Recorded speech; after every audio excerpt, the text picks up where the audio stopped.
Flip of the coin tonight was won by Eau Claire North. They elected to defer their decision to the second half. Given the choice, Hudson will start with the football this evening. And when we get underway, the Huskies will be kicking from right to left.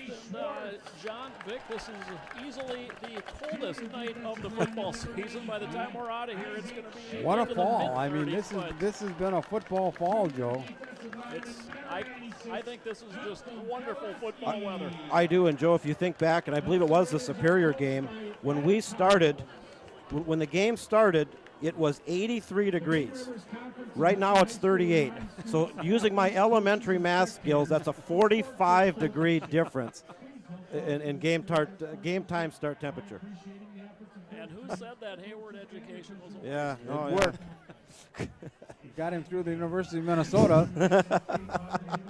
Well, John gave you your game time temperature, 38 degrees, the wind out of the northwest at 9. Probably not going to be much of a factor here this evening at all. In fact, that will continue to calm throughout the evening. It's just going to be a crisp, clear Friday night for football here in Hudson.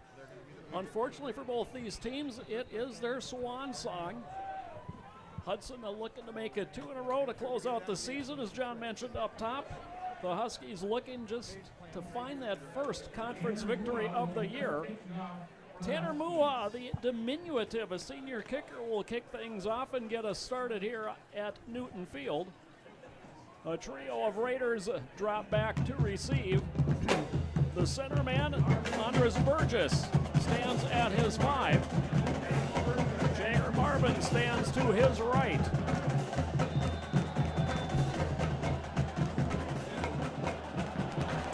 And Mua's kick end over end. It's going to be Burgess from the 7. Comes near side to the hash marks, and he is going to be cut down at the 16-yard line. Hustling in to make the stop is Sebastian Schick for the Huskies. Well, Hudson's going to start in pretty poor field position here.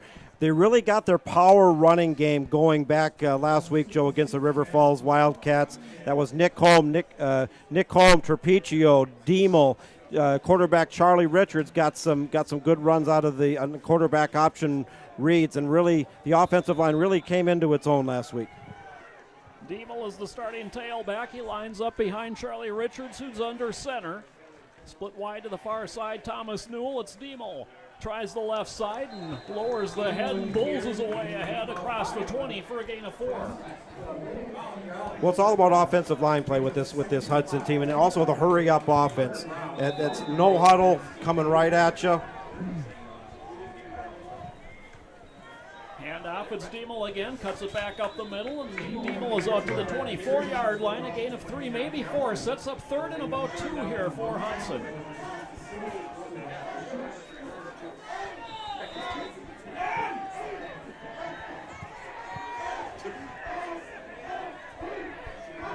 Sam Kearney comes wide to the left, going in motion, taking a pitch, Ryan McDevitt. McDevitt to the corner, tries to cut it back up the tackle area, and gets cut down short of a first down. It's going to be 4th and about a yard, less than a yard in the Hudson offense. Boy, John, Vic, there's no hesitation. No. They stay right out there. Right out there. About a half a yard, I think, Joe. Off Diemel, and he gets hit. The pile surges ahead, and that should be a Hudson first down. And it is.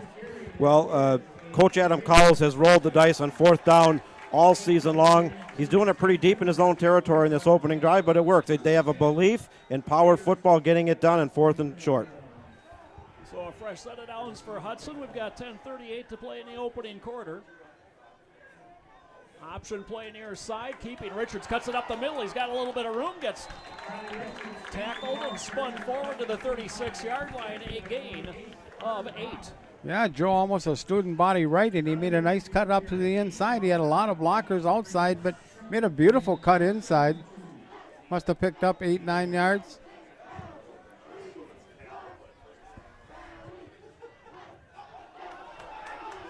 This time on the carry is Sinambeko, and the Sinambeko will have another Hudson first down across the 40 to the 43, a gain of 7. Came right off the tackle, right off the right tackle. A nice little run. In motion steps up, flips it out, and that is going to be nearly intercepted. The pass too high for McDevitt, a little short of Gaiardi. And stepping up, nearly making interception was Tyler Pilzer of the Huskies. 2nd and 10 for Hudson.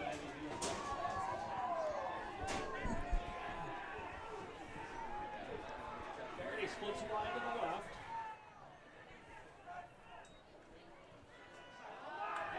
No, they fake Richards' quick pitch. It's on the ground, and they're going to say that was thrown forward, and it's an incomplete pass. And I think Hudson perhaps. I believe Hudson perhaps dodges a bullet with that call. The incomplete call makes it 3rd and 10 here for the Raiders. On that first down, when he dropped back to pass there, I think if he'd have taken off, Joe, he probably could have picked him up 6, 8, 9 yards. I agree with you. When he took off, I thought that's exactly what he was going to be doing, but here it is, 3rd and 10, and a little roll. Richards throws near side and overshoots Gaiardi, incomplete. So 3 straight incompletions brings up 4th and 10, and this time no hesitation. The punt unit is on the field. He had his receiver open. He kind of overshot him. And that has certainly been an Achilles heel this year for Hudson, is the passing game. You know, a team that has found some success through the air in the past. Vic, they've only passed for 300 yards all season long, so certainly covers a little bear there. It is. And now the punt is a short one off the foot of Parker Poling. And then it takes a Husky bounce and comes dead at the Husky 34-yard line. 24-yard punt, no return. It's 1st and 10, Eau Claire North. We want to say hello to Harry Isak, who has emailed in. Grandpa Harry, we're emailing in from Tennessee tonight. Tuned in all of our games this season.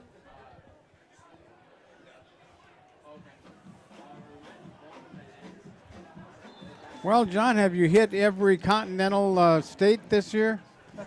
We have, yes we have. Lucas Lanners under center.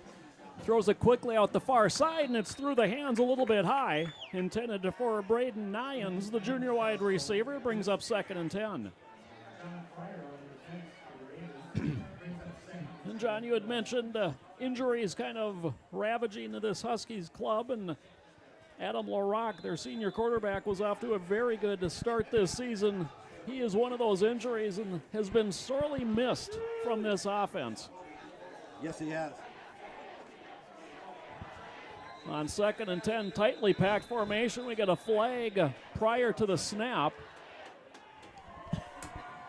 And it's going to be offsides on Eau Claire North, so 2nd and 10 becomes 2nd and 15 following the game's first penalty. Kind of unusual they call it offside. Usually they call that motion, but they reserve the offside for the defense. Yeah, when he first motioned offsides, I thought, well, you don't call offsides on the offense anymore, do you? But apparently you do, so 2nd and 15, then once again we see the tightly packed formation, kind of a power I. And the pitch, trying the right side and getting stood up and buried at the 32-yard line is Brock Schwieters. They ran up in that power. So Schwieters gains 3, brings up 3rd and 12. We'll continue to work through some audio difficulties here. And I think they... 2nd and 8. And I think they tried to isolate over the tackle.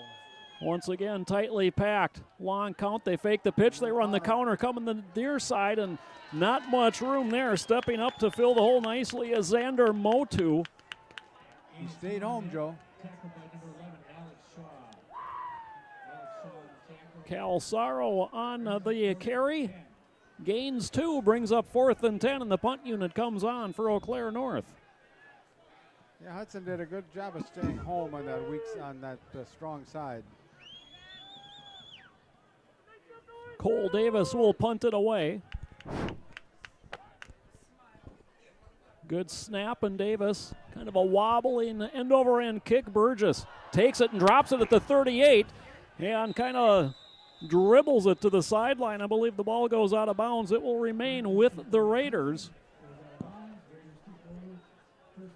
And they will mark it at the 40-yard line. So good starting field position here for the Raiders. 1st and 10. Actually, they'll set it down at the 39. We've got 8:03 left to play in the opening quarter. No score between Hudson and Eau Claire North. Well, we will be tuning in to getting some score updates. Of course, the big game, the Big Rivers Conference tonight. It's all on the line as Chippewa Falls takes on Rice Lake for all the marbles up at Pug-Lund Field. Again, the option, this time the pitch to Jager Marvin, and Marvin's got some room down the sideline. He goes across the 30-yard line before he's taken down.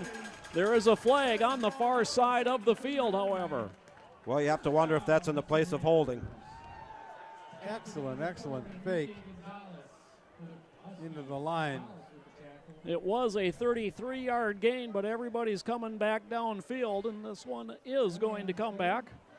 And it is holding on Hudson. And that's one thing the Hudson Raiders this season, it's kind of been an Achilles heel. They'll have a big player get a drive going, a turnover, a penalty, and not only does it back them up, yardage-wise, it's such a momentum killer. It's just it's like, man, we're getting close to the red zone. All of a sudden, we're backed way up into the into our own territory. Excellent fake to the fullback, and just a well-executed play, John.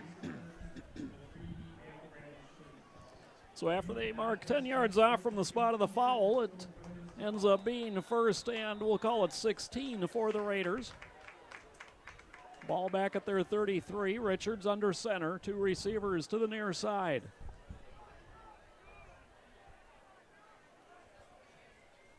Handoff up the middle. Diemel, he squirts through a hole, has some room, and across the 45 to the 46. So he rattles off 13, and suddenly it's 2nd and about 4. Of course, senior Dayton Diemel, he's hasn't had quite the season that he had as a junior, but still had some real solid runs. He had some sickness problems earlier this season. They hope to get a good game in his last senior appearance. He gets the handoff again and drags the would-be tackler up to the midfield stripe for a Hudson 1st down and a gain of 5. He hits that line fast, Joe. He doesn't waste any time back there.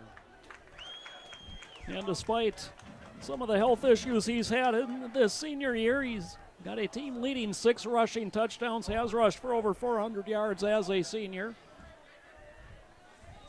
Raiders 1st and 10 from the midfield stripe. Richards on the keep, stiff arms a tackler, tries to run over a man. He's got another Hudson 1st down to the 39, a gain of 11. And that's something we have not seen a lot of, is just kind of the confidence, I guess you might say, that Richard seems to be playing with here early in this one. He just tucked it, and upfield he went. Well, quarterback Charlie Richards is, he hasn't had good passing stats, but he really came into his own in terms of the quarterback read option last week in Rice Lake, or against River Falls. Handoff, Diemel off the left side, this time kind of bottled up. Gains 2, and really, Vic, I think you could credit that 2-yard gain to the offensive line. Yes, they moved him. They get up to the line in a hurry, don't they, Joe? They do. They like to keep the offense or the defense on their heels. They fake the pitch to Marvin, rolling. Richards throws it up wide open. And it's a Hudson touchdown. 37-yard connection. Nick Holm on the receiving end for the Raiders. Well, that's the Hudson Raiders, after kind of misfiring there in their opening possession, open it up a little bit. I like the hurry-up offense, and they draw first blood tonight. Well, I'll tell you, you knew that was going to be a touchdown. It's just a matter if the quarterback was going to get him the ball, because he was open.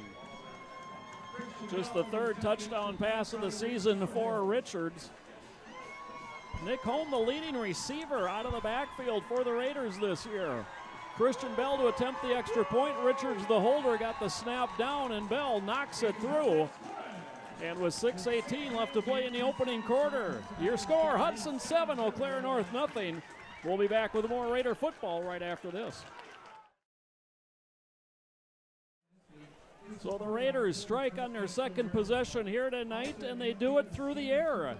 Something I just called their Achilles heel. Well, I guess they proved me wrong, and that's why I stand up here, Vic. Well, I'll tell you, he was certainly open, and he laid it on him. 37-yard touchdown pass, Nick Holm, the receiving a touchdown for Hudson. 6:18 to play here in the opening quarter, 7-0 Raiders. And, Vic, you coached at the high school level for a number of years. Yes, I was the head coach at Cornell, Wisconsin for 6 years back in the 70s. Enjoyed it tremendously. Had some good teams. How much of that pass play was developed simply because Hudson's been running the ball so effectively They've tonight? been running the ball. The defense was creeping up, and he was really open. Good play action. Bell's kick, kind of a line drive, going to be taken at the 5, and it comes bounding through. It's finally picked up by Cole Davis, and Davis can't make it past the 5 as he ran laterally. He's taken down at the 3, so things go from bad to worse. He's short of the 5, Joe. So Husky football, 1st and 10 from the 3. Well, the offense did its job. Special teams gets the break there. They do their job. Now it's on the defense. And you want to talk about poor starting field position inside the 5. That's tough. Well, here's an opportunity for Hudson to jump on it, John.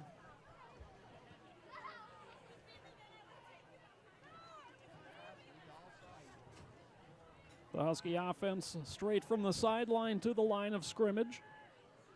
Lucas Lanners will work from under center. He's got a wishbone formation behind him. They run the counter play, and lucky to get back to the line of scrimmage if they do.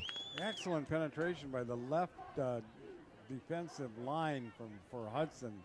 They definitely moved them off the ball.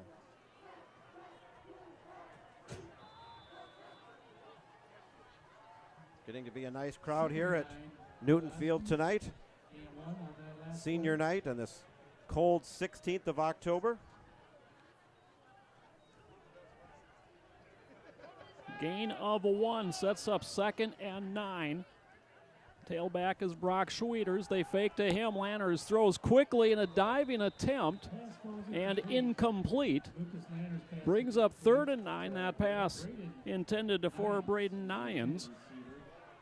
And Lanners 0 for 2 to start his evening. Well, and I guess the question is, with your back to the wall, already down a touchdown, do you roll the dice and go to the air, or do you just try to crack it between the tackles, hopefully get a little breathing room and do your best to punt it out of there? Yeah, you wonder if they're going to take a chance on throwing the ball out of their own end zone, John. Well, certainly they didn't mind throwing, but it was one of those quick timing routes. They didn't want the Lanners standing there in the end zone for any amount of time with the ball.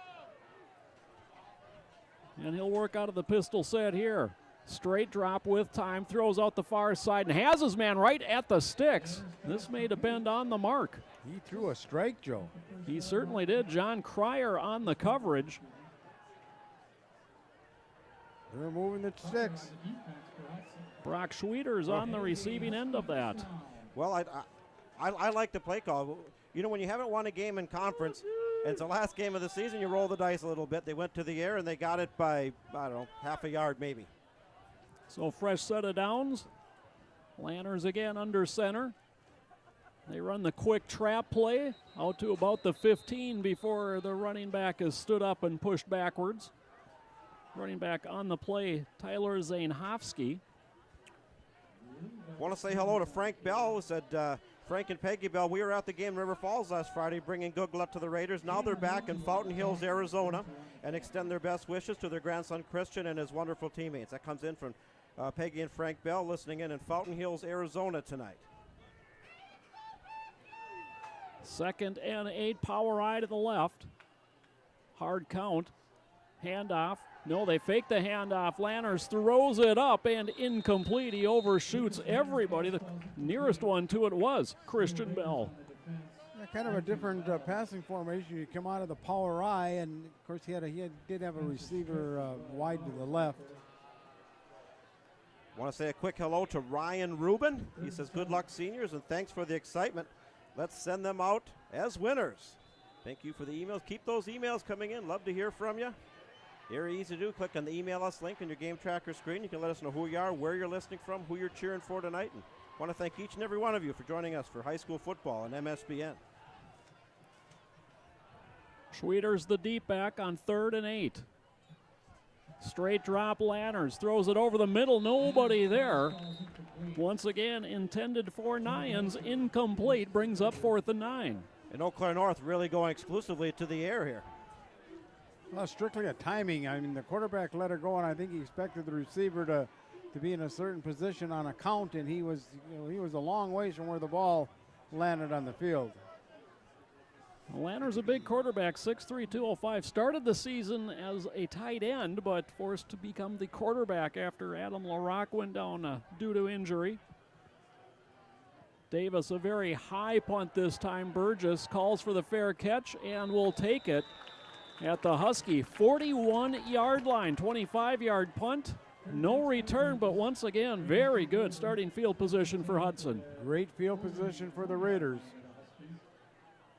Already up 7-0. We're going to wait for those score updates to come in. A couple big-time games in the Big Rivers Conference tonight. The biggest of the lot, of course, a Puglund Field in Rice Lake in a game you can hear right here on the MSBN Sports Network. The undefeated #1 ranked Rice Lake Warriors taking on the #7 ranked one-loss Chippewa Falls Cardinals. Winner of that one takes home the Big Rivers Conference Championship.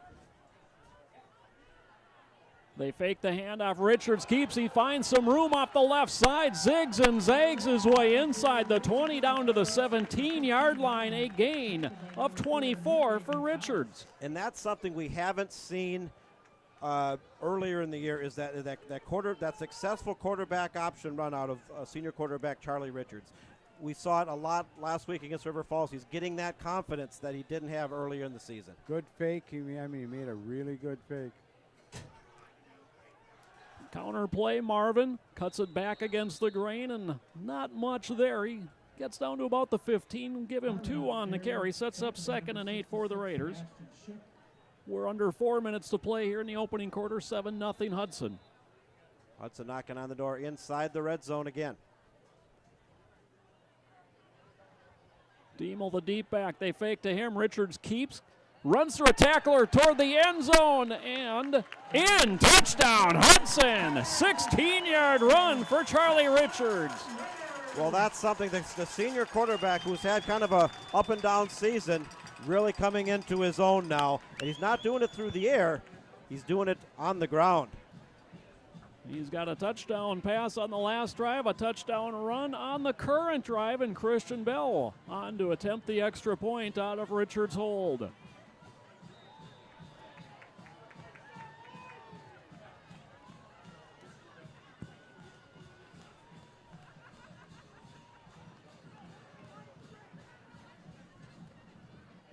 The snap, the spot, and the kick is good. He has a nice leg, doesn't he? He certainly does. He missed a 50-yard field goal, but not because of length. Not because of length. Yep. 3:38 to play here in the opening quarter. Your new score, Hudson 14, Eau Claire North nothing. You're watching Raider football on MSBN. Hudsonite.com, TV 15. Take your pick wherever you're watching it. We're glad you are watching it with us here tonight on a gorgeous football Friday night in Hudson. We're going to go to the MSBN Sports Network scoreboard, sponsored by Catholic United Financial. Of course, round number 1 over across on the west side of the St. Croix over in Minnesota. 6A games here on the network. Burnsville taking on Forest Lake. Blaine taking on Lakeville South. The East Ridge Raptors taking on the Coon Rapids Cardinals. I think the best matchup of the lot, Robbinsdale Armstrong taking on Woodbury. And how on earth did the Woodbury Royals slip all the way down to a 5 seed? That question I do not know. Rosemont taking on Hopkins. And we will get to the Wisconsin games on the network at our next earliest convenience. Yeah, boy, and Woodbury won their game against Eastridge last year. They would have won their division and most likely been a 1 or a 2 seed. Nothing on the Chippewa game yet, John? Not yet.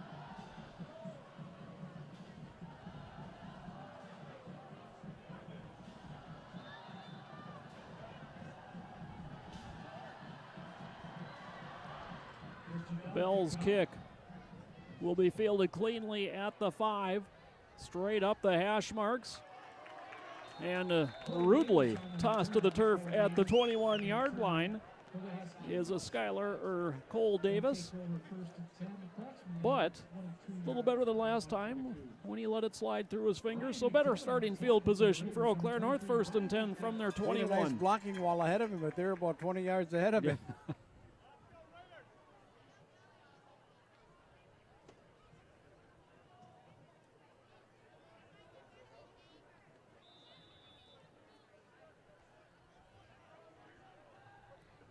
Davis split wide to the left.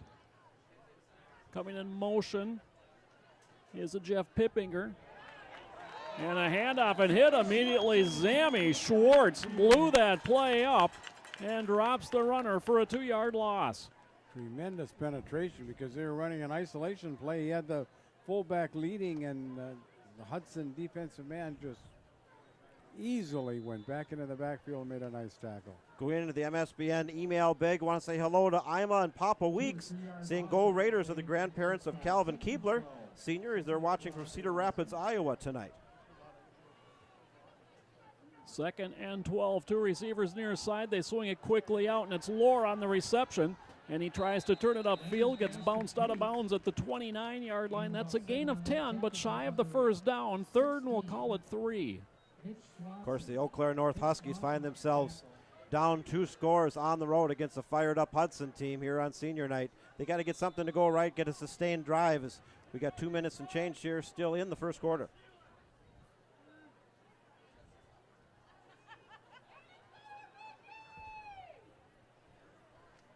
Jeff Pippinger was the young man with the reception on the last play. Gain 10, quick count. Little trap play up the middle across the 30 to about the 32. Likely going to be shy of the first down. Little inside trap there, Joe, but defended quite well by the Raiders. Referees look at it, and they're going to want to bring the sticks out and just make sure of this one. Vic, I still think they're a little short. Well, as they figure it out, we want to give a shout out to the Halverson family. And they say happy birthday to Heidi Halverson. We also got our first score update of the night. Chippewa Falls with an early 3-0 lead on the road against Rice Lake. That one at Puglund Field in Rice Lake. And you can also hear that one on the MSBN Sports Network. As they stretch that stick out, it is a 4th down. And what do you think? Maybe a foot to go? Maybe a foot, Joe. Very close.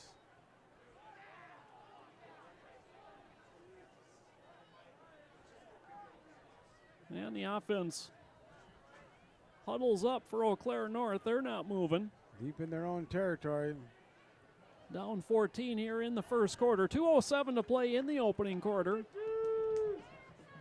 Hudson has scored a 37-yard touchdown pass from Richards to Nick Holman, and Richards carried one in from 16 yards out on Hudson's last possession.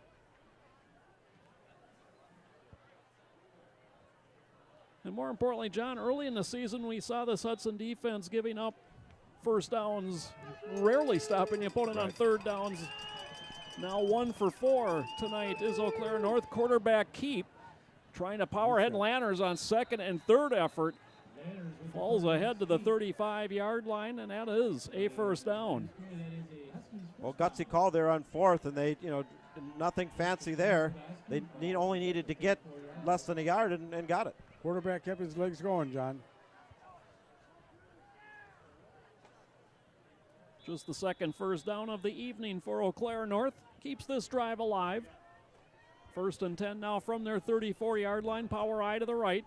They'll pitch it that way. Lohr looking for a block, and he is caught from behind and taken down from the backside. Connor Evans makes the tackle for Hudson.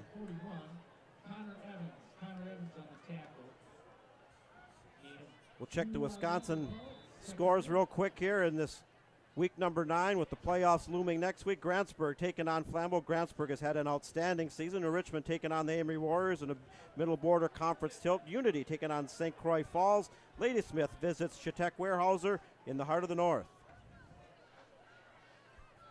Man in motion takes the pitch and nowhere to go. Hudson had that one sniffed out. John Cryer was there.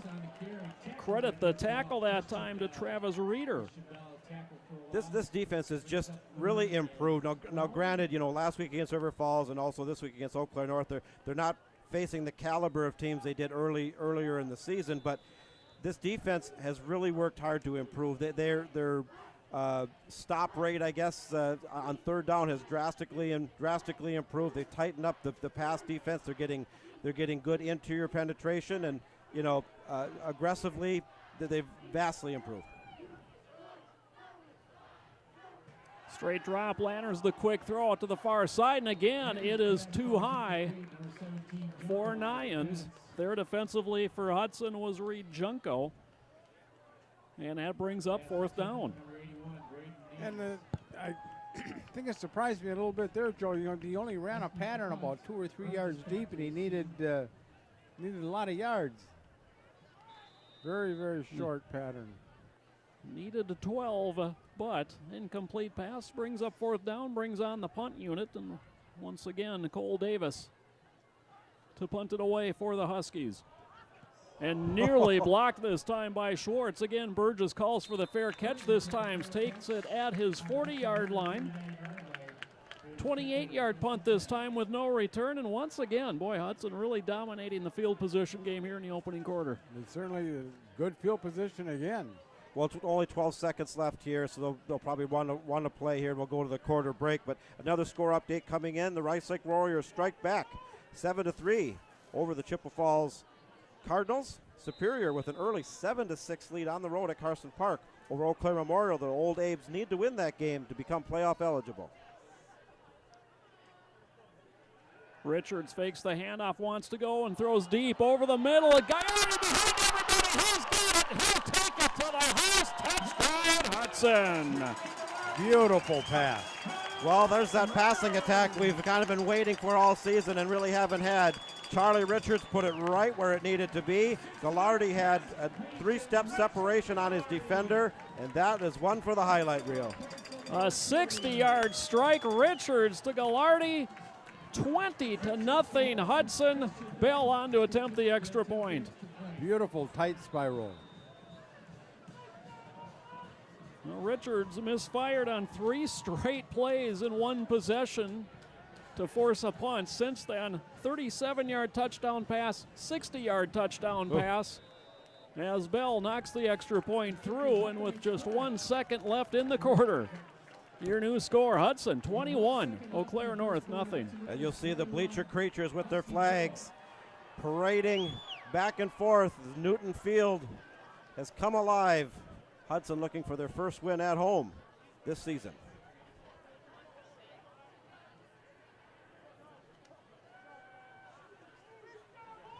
Well, high school football, of course, winding down in the regular season. College football definitely in the thick of it. And those of you who follow college football, the somewhat unexpected sudden retirement of legendary coach Steve Spurrier this week from the University of South Carolina. And, Dad, we're going to talk about the coaching profession more at halftime. But I've always kind of liked Steve Spurrier, one of those characters. Always liked him. Kind of a Hank Stram type of a character, and has had a great success. But he decided this week that at 70 years old and he'd had enough and gracefully stepped away.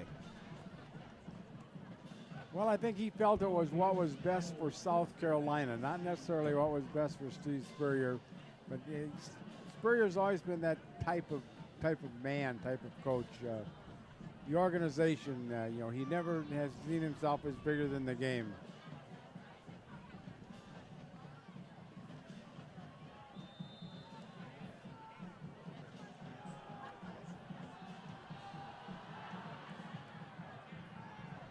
Bell drives it. Davis again bobbles it, picks it up at the 9, and looking for somewhere to go, looks up and sees nothing but dark blue jerseys in his path, and he is snowed under at the 11.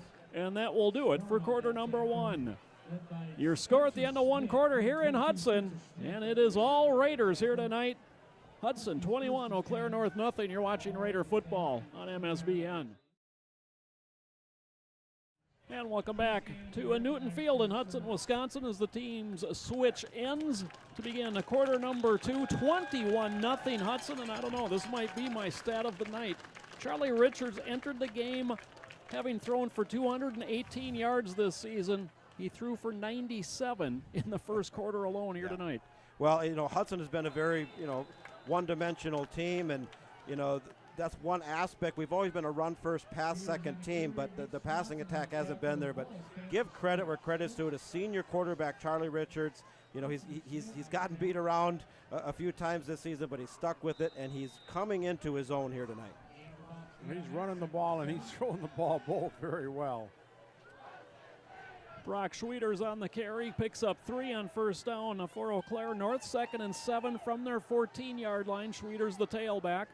They'll pitch it to him. Lots of blockers in front of him. Cuts it back up the middle. Had a nice hold there, and he's out across the 20 to the 23. Gain of 9 and a first down for Eau Claire North. Back into the MSBN email bag. Al Kallenbach emails in. He said, Raiders looking real good. And he says, I think they might be the best one-win school in the state. Go Raiders. I'd say he's out there on a pretty strong limb with that one. Yeah. Again, the two blocking backs to the left. They'll pitch it that side, trying to cut back up the middle with it. This time is Carson Lemansky, and Lemansky picks his way across the 25 out to the 28, and that's a gain of 4. Well, as you talked about earlier, John, the close games that Hudson's played in. Well, you go back, and we could talk more about this maybe at halftime, but we're winless at home, but a 3-point loss to Chippewa Falls, a 3-point loss to Superior. We've definitely been in it. 2nd and 6, a long count again. The little pitch back for Lemansky, and this time he is met with great resistance at the 30-yard line. That's where they'll mark his forward progress. A gain of 1 brings up 3rd and a long 4. Right side of defensive right side of Hudson. Excellent charge across the ball. Stayed low. Fought off their blocks very well.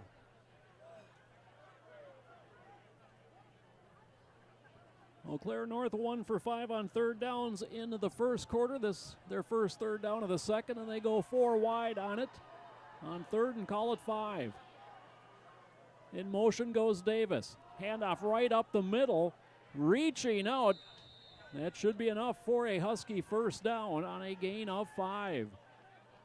Well, they needed that one, and again, if you're Eau Claire North, down by 3 scores, as Hudson's had a hot first quarter, put 3 touchdowns on the board, 9:46 here to go in the second. You just try to get some sustained offense going, avoid the turnovers. They find themselves in a deep hole. It's been a long season against a fired-up Hudson team, but you got nowhere to go but up, and converted a nice first down there. Tyler Zainhofsky, the ball carrier on that one. Fresh set of downs for Eau Claire North.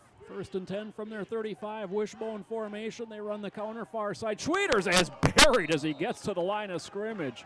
Big hit that time, delivered by Xander Motu. And I think back, Joe, this Hudson defense is just dominant tonight. And I think back how we got pushed around against Menominee. There was a time in the second half against Eau Claire Memorial where we were getting pushed around. Nobody's pushing the Hudson Raider defense around tonight. 2nd and 10 Huskies. Again, the wishbone formation behind the Lanners. Looking to pass, he's got nowhere to go. As coming in that time, Isaac Dardine takes him down inside the 30, a loss of 7.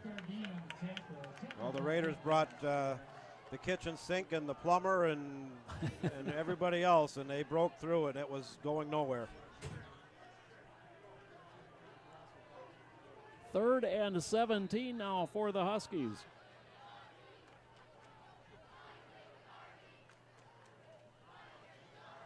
Of course, the Hudson Raider band, clad in their brand new band uniforms, will entertain us at halftime. They've been working real hard on their routine. Nyans wide left, Pippinger wide to the near side. 3-step drop. A little flip down the far sideline. Going up and coming down with it on the far sideline is Braden Nyans, and that is a gain of 19. He really went up in the air. And Excellent catch. It really was, and they had to have it coming off that sack, pushed him way back, and Hudson had pretty good coverage on it too. The coverage was good. Yeah, the coverage was certainly there. Just Nyans went up and just grabbed that one. Go back into the MSBN scoreboard. Eau Claire Memorial with the playoff spot potentially on the line as the refs try to figure something out here. Up 13-7 on the Superior Spartans over in Carson Park. Defensive holding, and perhaps they held Nyans, but at 6'3", I'm guessing he's a basketball player because he looked like he went up for a rebound on that one. And that's where you can, on passes like that, or even a deep post or a meet me at the corner, you can really leverage that height against a smaller cornerback or safety. Again, the wishbone formation, this time 1st and 10 from the Husky 49, and movement on the left side of the line just prior to the snap. That'll back the Huskies up 5 yards, make it 1st and 15. And going off to the bench on the far side is Nick Hestekin. Vic, I'm going to guess he was the one that moved early. I would think he was. And he'll be reminded of that when he reaches the Coach sideline. will have a little talk with that young man. I wonder if you could run over here and hide maybe over by the gate. So on 1st and 15, 2 receivers to the left. Little delayed handoff trying to pick his way through the line, and only gaining one is a Schwieters. Or check that, it was Lemansky on the carry. And Lemansky will hobble off to the sideline. 2nd and 14 coming for Eau Claire North. And if Hudson continues to dominate, I think there's a pretty good chance we're going to see some of these seniors that don't get a chance to play, haven't had a chance to play a lot, get some more action in the second half. 35 seniors for the Hudson Raiders playing their last game tonight. Nyans split wide to the left. He's been the target often tonight. Rolling near side. Lanners throws over the middle. It's intercepted by Motu. And Motu dragged down in North Territory at the 48-yard line. He read that one well, Joe. Motu's had a pretty good season. He's another one of these guys on the defensive unit that has really improved here in the second half of the season. He had that pass eyed right from the get-go. So Raiders again in great field position, 1st and 10 from the North 48-yard line. Gallardi goes wide to the right. Wide to the near side is Ty Nickerson. Home the deep back, gets a handoff and fumbles it, and North is on it. And one turnover begets another. 1st and 10 North from their 48-yard line. Well, did he have that at all, Joe, or was it the contact? I didn't see it real clearly. Yeah, I'm not sure that he ever really had a complete possession on that one. And really, that's about the only thing. Hudson, it's really the only mistake they've made so far tonight. 6:33 to play, second quarter, 21-0 Raiders. And of course, Jake Somerville in on the quarterback spot on that last offensive possession. They throw it backwards. It's Neuenfeld. Neuenfeld avoids one man down the sideline, dives ahead close to the Hudson 40. They're going to mark him off, mark him out of bounds right at the first down marker. And that is going to be a North first down, a gain of 10. Well, North caught a break there when they turned the ball over on the interception, and the first play after that, Hudson gave it right back to him on that. I don't know if it was a fumbled exchange or what happened there. And North now into Hudson territory. 1st and 10. Huskies. Ball's at the 42-yard line. 4 receivers set.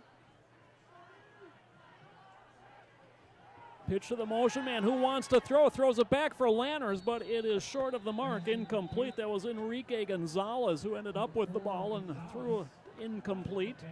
And 2nd and 10 coming. Those kind of trick plays or unconventional plays like that, when they work, they look brilliant, and when they don't, they look ugly. Yeah. Well, This was the latter. North showed everything to the right, strong right, tried to slip a little one into the backside to the left. Goal to the south end of the field. Just a little bit left. Well, you pull out all the pages of the playbook here on the season finale. And, Lanners, before LaRock's injury, was the leading receiver for this Husky team, so certainly used to seeing a ball thrown his way, just not that short. 2nd and 10. Handoff, Schwieters. Gets just inside the Hudson 40, a gain of 2, maybe 3 on the play, brings up 3rd and long. Back and forth at Pugland Field with the Big Rivers Conference Championship on the line. The Chippewa Falls Cardinals up 10-7 over Rice Lake. 2:24 to go in the second quarter up there. The Warriors trying to run the table, take home the championship. The Cardinals trying to go spoil the ride and take home a piece of the championship back to Chippewa Falls tonight for themselves. Who does Menominee have tonight, John? And Menominee is playing at River Falls, or home against River Falls. Handoff. Bell is in on the tackle for Hudson, as is a Parker Poling. It's a gain of 2, brings up 4th and 5, and the offense stays on the field for the Huskies. Huskies not even considering it. You're kind of in no man's land here. You're too far back for a field goal. You're probably not going to punt, particularly down 21-0. You go for it. No question. No question.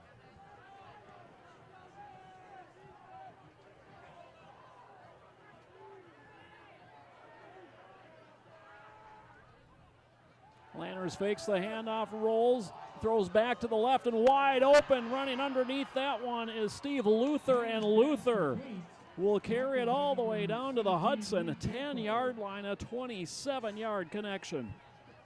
A nice pass, and there was some kind of miscommunication or something happened on defense. Certainly was some miscommunication there, John. He was wide open. North's got a nice drive going here. Didn't have anybody near him. I think at least 3-4 yards away is the closest Hudson defender. It is 1st and goal as the nose of the football rests on the 10-yard line, so they need to get to the end zone here in 4 downs. They've got the power eye to the left.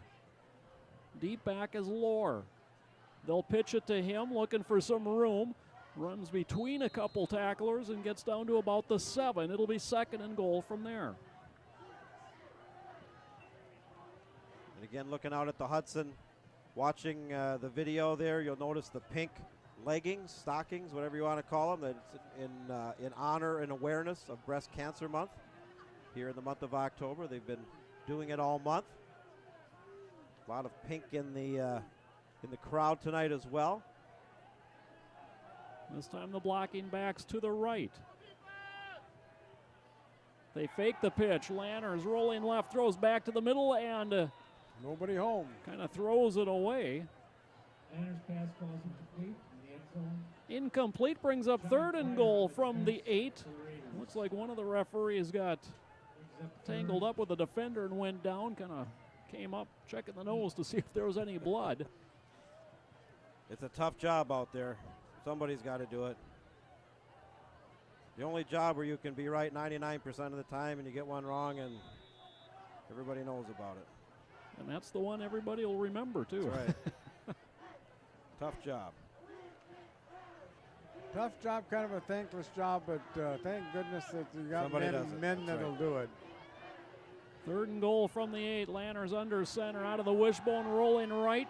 Throws, and there was contact before the ball got there. Obvious. And the flag comes in, and I think Mitch Swanson knew it. Mitch Swanson on the defense. Yeah, I think everybody in the crowd saw that. Yeah, I think probably 1,300 people saw that one. Want to say hello to Caleb Wecken, who has emailed in. Says, you sound great, Daddy, Grandpa and Joe. Caleb Wecken. My wife Jessica listening in right across the way there. Hopefully he's behaving himself. I'll assume he is. Seeing some nodding of the heads from the grandparents, I'm sure. Caleb never misbehaves around the grandparents. No, So never. At 3 years old, yeah, I don't know how to respond to that. But anyway, thank you for tuning in. I'm sure my wife Jessica typed that. I don't know if my 3-year-old can quite master that yet, but thank you for tuning in. Well, he knows his alphabet. Yeah, he does. Keep those emails coming in tonight. pass interference halfway to the goal line. It remains third down. Some confusion from the Husky offense. They burn their first time out. 3:34 to play, second quarter, still 21-0. Hudson will take a quick break. When we come back, 3rd and goal. You're watching Raider football.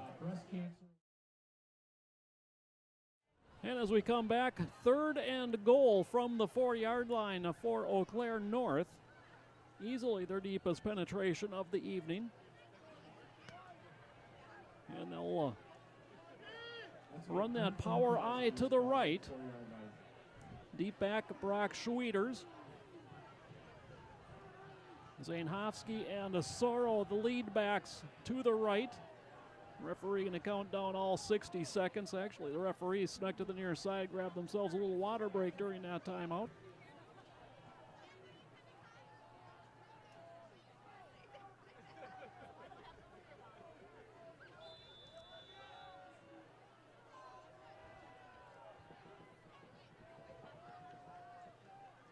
Lanners fakes the pitch.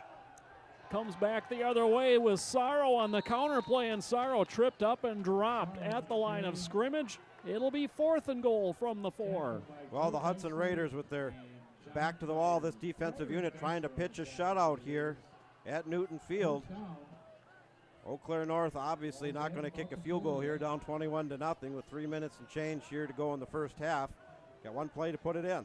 Well, North showed a real strong formation to the right and ran the counter back to the left. Raiders stayed home on the weak side, did a good job. Again, the blocking backs to the right, rolling that way. Lanners, they've given him the option. Pulls up, now throws into the end zone, and it is intercepted. And down, a touchback. Interception goes to Reed Junko. Well, Reed Junko and Hudson, coverage-wise, had everything all bottled up. I don't know if he had anywhere to go. He might have been better to just tuck it under and try to run it in himself. But the Hudson Raiders stopped Eau Claire, turned the ball over, and Eau Claire North drove deep into Hudson territory. But still, the goose egg up on the board. Talking about Big Rivers Conference scores, we do have an update in from Menominee. The Menominee Mustangs already playoff eligible and ready to go in Division II for the umpteenth year, 22-3 over the River Falls Wildcats. Burgess went in motion, was going to come and reset as wing back to the left, but there was a motion penalty on Hudson, so it'll be 1st and 15 from the 15. Yeah, motion went back to the right, but then our split end on the left-hand side took off.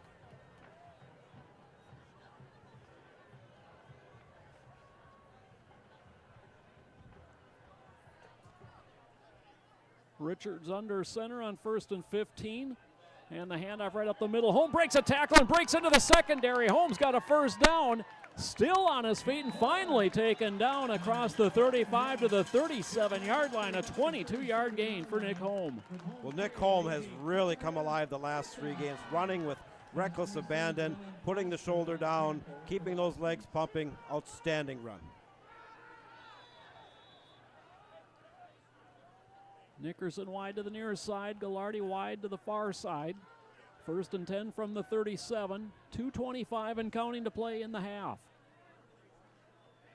And keeping Richards, a huge hole off the right side of first down into Husky territory. Breaks free at the 40 and taken down from behind at the 32-yard line.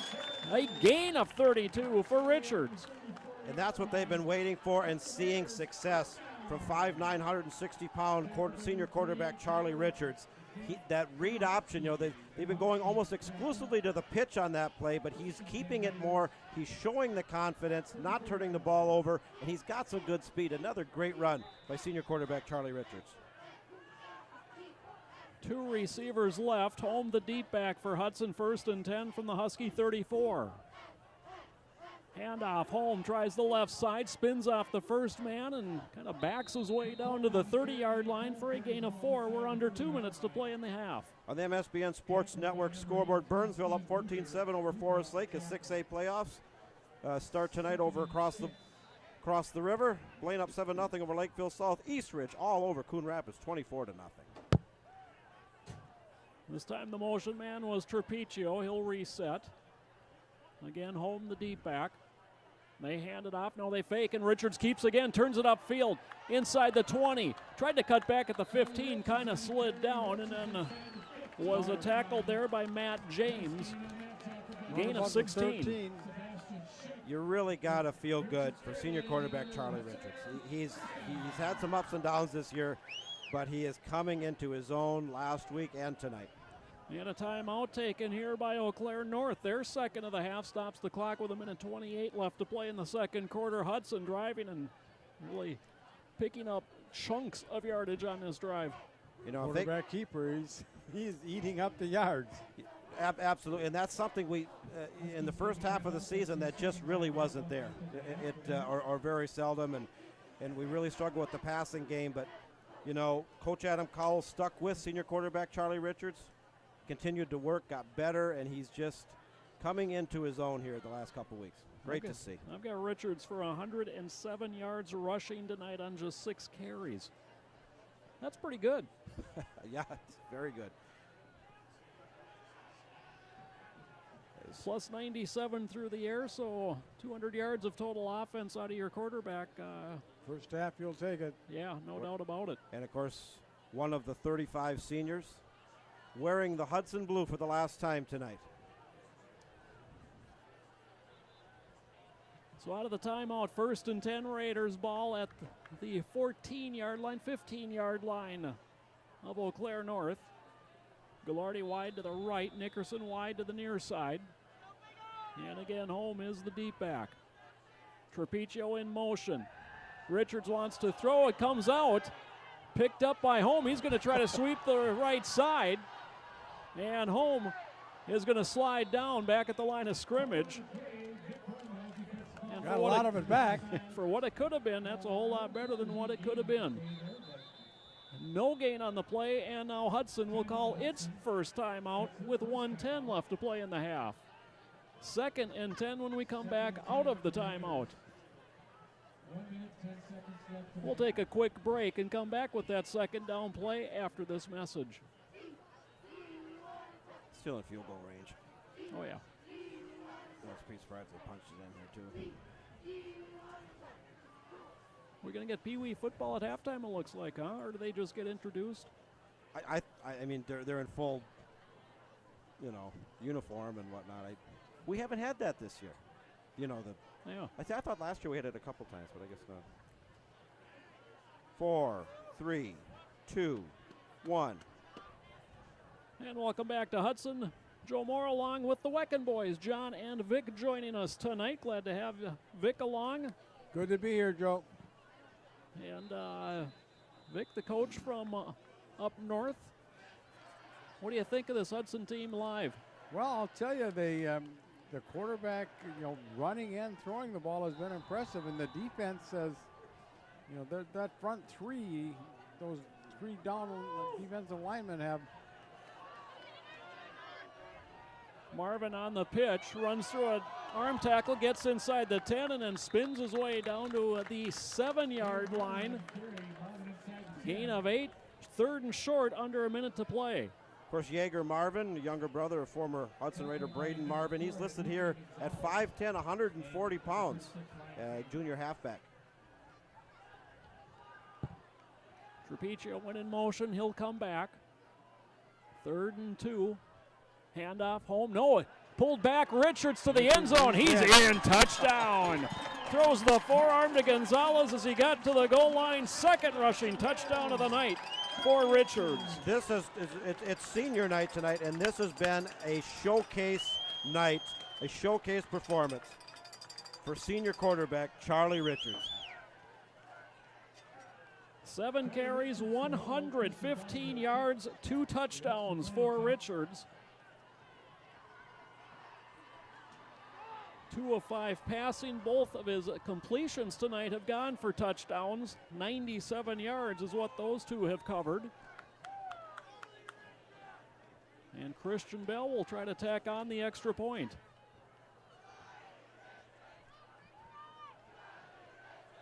And his kick is good. 32.3 seconds remain to be played here in the first half, and it is now Hudson 28, Eau Claire North nothing. And John, you mentioned it once during the break. You know, you kind of look at how the offense has performed here tonight, and you kind of think what could have been. And I look at it and think, what if the schedule was reversed? What had we started with River Falls and Eau Claire North and not had to play Superior Menominee until later in the season?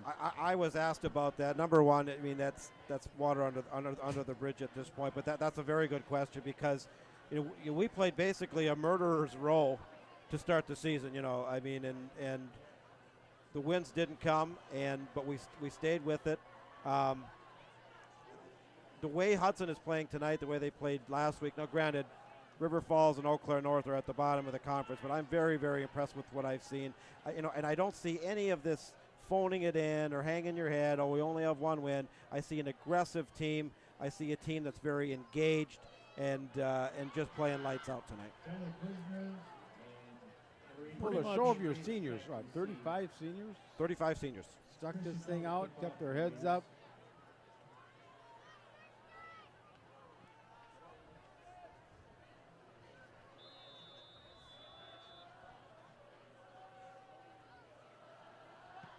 And Bell just punches it down the middle of the field. It comes bounding free, and it's carried along and out of bounds at the 33-yard line by Lohr.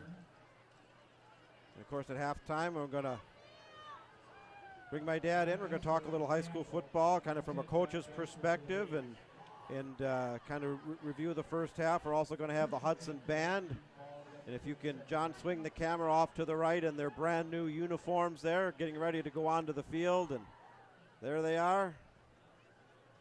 They have been working very, very hard this week on their halftime performance. Looking good in their brand new uniforms. On 1st and 10, simple handoff. Zainofsky, the ball came out loose. Hudson's thinking they've got it. Still no indication from the referees. Nobody's leaving the field, and Zainofsky able to gather it back in. A gain of 1 on the play. Clock continues to run. Neither team interested in stopping the clock. And the final 3 seconds go off. And we've hit halftime here in Hudson. It has been all Raiders here tonight. They lead Eau Claire North by a score of 28-0. Folks, we'll take a quick break. We'll come back, take you. Christian Bell has it teed up. He'll get things going here in half number 2 as Hudson will kick it away to begin the second half. Raiders lead at 28-0. Story of the game, all the credit goes to the quarterback, Charlie Richards, the senior. 2 rushing touchdowns. He's thrown for 2 touchdowns, so he's had a hand in all 4 Hudson scores tonight. But I was going to mention that before Mr. Mueller emailed in. You do have to credit the offensive line for giving him time to throw the ball the few times he's done that, but these running backs and the quarterback are running through gaping holes on the offensive line. Bell's kick driven to the right side. Davis comes up, fields it cleanly at the 10 to the 15 to the 20. Stutter steps through to the 25 and taken down at the 27-yard line. 17-yard return, 1st and 10, Huskies from their 27. And I think if you're the Hudson Raiders sitting on a very comfortable 28-0 lead, senior night, end of the season, whatnot, you're going to see a lot of backups get a chance to have some significant game action. I think that's very important. This has been a journey for these seniors that started. We saw the little guys at halftime. That's where it started way back years ago. Now the culmination of their playing career, and hopefully a lot of them get to see some field time tonight. Pippinger in motion to the near side. They swing it quickly out to him. He dances along the line of scrimmage and then dives out to about the 29-yard line. Christian Bell with the ankle tackle after a gain of about 3 on the play. Got another score update coming in from Pug Lund Field with the Big Rivers Conference Championship on the line. Rice Lake has pulled ahead the beginning of the third quarter, 17-10 over the Chippewa Falls Cardinals. Of course, the winner of that one, technically well, if it's Rice Lake, definitely the sole champion of this Big Rivers Conference.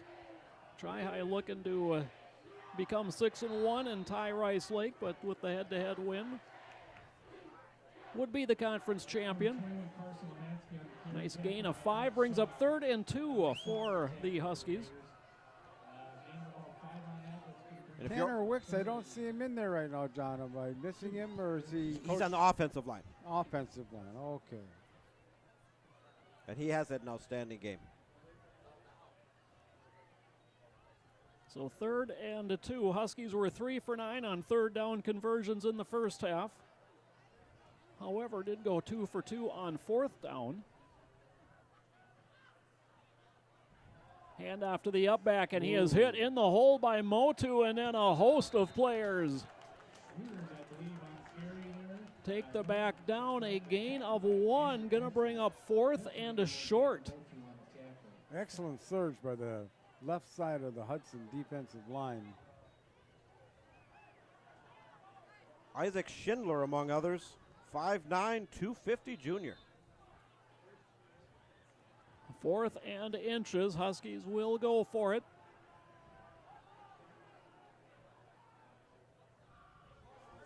Quick snap, and boy, it looked like all sorts of movement at the snap of the ball and prior to it, but no flags come in. The chains are moving, and it's a first down for the Huskies. How on earth that couldn't be a false start? I got to say this. There was at least 2 guys moving. I thought North was definitely in motion. But so be it. First down, North. They've got it 1st and 10 on their 38. Opening drive of the second half. North looking just to get a little bit of momentum built in this one.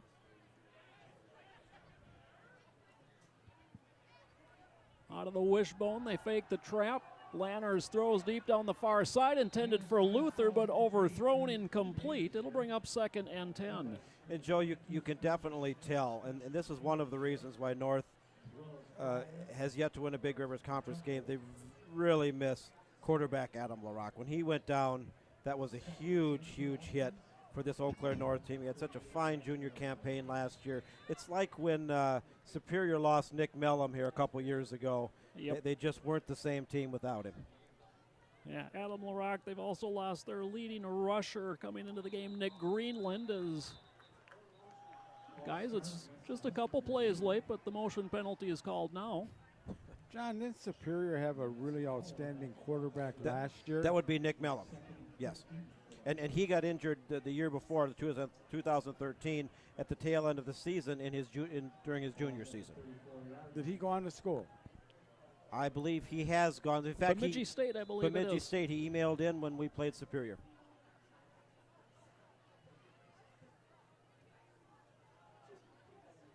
Second and 15 following the penalty. Lanners under center. 4 wide receivers set. Lanners straight drop, slings it wide out to the left, and Nyans had to reach behind him, couldn't come up with it. Incomplete. Brings up 3rd and 15, and Lanners now just 6 of 15 throwing the ball tonight with an interception. Want to encourage our viewers wherever you are tonight, whether you're tuned in on the MSBN Sports Network, watching on Channel 15, watching on Hudsonite.com, the fantastic new Hudson News site created by senior editor Mike Foley. Shoot us an email here, last game of the year. Love to hear from you. Very easy to do. Click on the email us link in your game tracker screen. You can let us know who you are, where you're listening from, who you're cheering for tonight.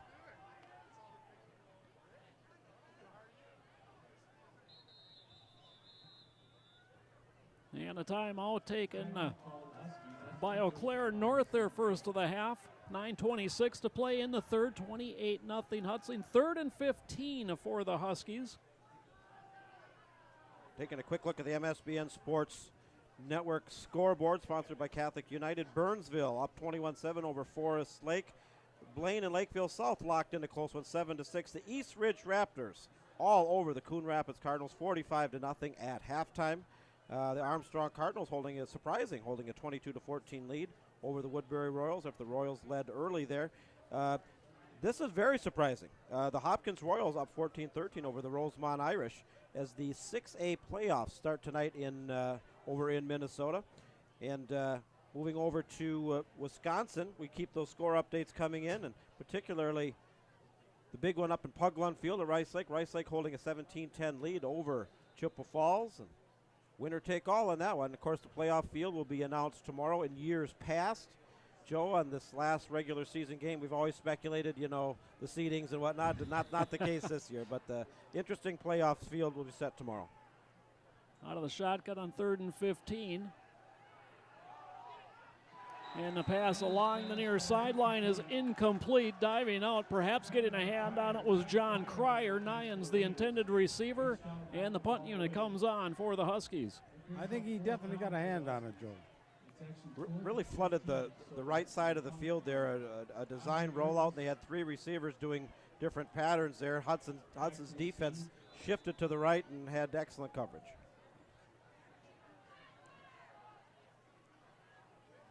So again, Davis in punt formation. Cole Davis, the senior for Eau Claire North. Burgess stands at his 35. Ooh. Line drive kick. Burgess back at the 30, turns up field at the 25, slides, kept his footing, spins out of one tackle, and then is wrapped up and dropped at the 37-yard line. Score updates continuing to come in. Aaron Canez for the Chippewa Falls Cardinals ties up the game in Rice Lake at 17-all. That one shaping up to be as good as we thought it would be. Also, Eau Claire Memorial playing for that playoff spot, holding a 20-14 lead over the Superior Spartans. That one over in Carson Park. And not that I have a cheering interest in that one. It would be nice to see the Old Abe's back in the playoff field again this season. And that would be 5 teams from the Big Rivers Conference becoming playoff eligible in 3 different divisions. Handoff to home, tries the left side, and he is dropped. Coming in low to undercut him was Sebastian Schick. I was watching Tanner Vicks that time. Or is it Tanner Wicks? Tanner Wicks. Wicks. He had his man about 6 or 7 yards deep. He drove him that hard. Option play, the pitch behind Marvin. He gathers it in, turns upfield, 45, 50. He's got a blocker in front of him and taken down at the 39-yard line. Textbook tackle that time by Aaron Ashby, but huge gain and a first down for Hudson. And Joe, Jagger Marvin has had success on that play all season long. 5'10", 140-pound junior running back. We'll see him next year, one of the featured backs, and good speed. Not a big guy, but he's got good open field speed. Jake Somerville is the quarterback, runs the option left, pitch back, Trapiccio cuts it up inside. Trapiccio to the 30 and continues forward. He'll be close to another Hudson first down. And the chains move after a gain of 11. Stephen Trapiccio doing his Earl Campbell imitation there. 5'11", 205-pound senior halfback. He took 3 Eau Claire North Huskies on his back and got an extra 2 yards out of that. Somerville has worked exclusively not under the center as he hands off to Burgess, trying to sweep right, able to get to the corner, stays in bounds, stays on his feet inside the 10 and taken down at the 7. Andrus Burgess, another, he's been returning kicks for Hudson all season long. Hasn't had a lot of work out of the backfield with Holman, Trapiccio, and Demo getting most of the carries. He's only 5'6", 145. He's an exciting back, and we'll see him next year, too, as he becomes a senior. Want to say a quick hello to Mark Lee. He says, I really don't think Hudson is as bad as their record. Wait till next year. Hi to all from the Hudson class of 1979 listening in tonight. Now Somerville under center. Counter play. And a Hudson, a touchdown. Ryan McDevitt. Can you run a counter play any better than that? That blocking was exquisite. That was an excellent run counter play. Good fake, good counter. So McDevitt with his first rushing touchdown of the season. The Hudson lead swells on the opening possession for them here in the third quarter. And Christian Bell 4 for 4 on extra points tonight. Will try to remain perfect.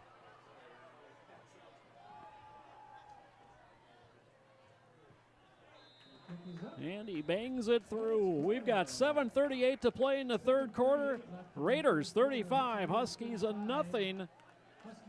You're watching Raider football on MSBN, as well as Hudsonite.com, TV 15. And if you're Frank and Peggy Hill listening in Fountain Hills, Arizona, watching your grandson Christian Bell play for the last time tonight, what a career Christian Bell has had as a kicker. Been on the varsity 3 years, and he had a bad concussion as a sophomore. They were very concerned. Talked to his mom about that. I remember very well that season. That was 2 years ago now, and has come back strong. He plays defense. He's had an excellent kicking career, and boy, he's spot on tonight. No doubt about it. Yeah, I remember getting emails, from his hospital From his room hospital for a couple bed, yeah. weeks. Yeah. Yep. And he had to scramble here on the near sideline, and don't know whose responsibility the kicking tee is necessarily, but they were scrambling. They found it. Beautiful night for football as we put the bow tie on another season here, our 5th season of Hudson football on MSBN. Lots of playoffs to come with Minnesota and Wisconsin, all the way to those state championship games from Camp Randall and TCF Stadium. Great time for all of you who love the game of football, whether it be high school, college, or pro. Fall is here. Lots of football yet to come.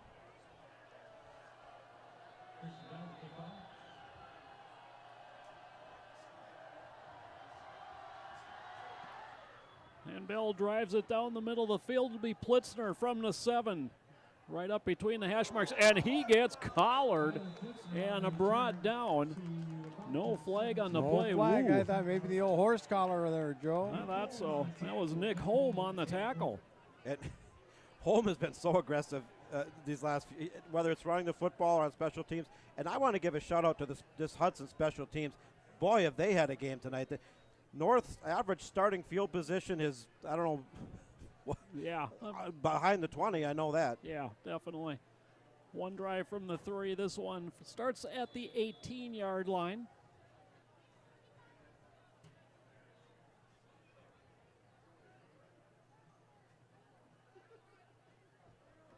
Handoff to Schwieters, bounces it to the outside, cuts back, spins across the 25, and then gets leveled at the 27-yard line. Schwieters slow, has to get some help coming up off of that after that hit. If I got hit like that, I wouldn't get up at all. Gain of 8 on the play. You got to give credit to this Eau Claire North team too. Winless on the year, down 35-0, still giving it everything they've got. That's pride. That's what you play for. That's as an athlete, you have that pride. Well, and Schwieters, who's had the bulk of the carries tonight, he's only a sophomore, so he's gaining some valuable experience in Greenland's absence. As Lanners throws on first down, has Nyans on the near side, and he's hit immediately by Junko at the 32-yard line. That's a gain of 6 and a first down.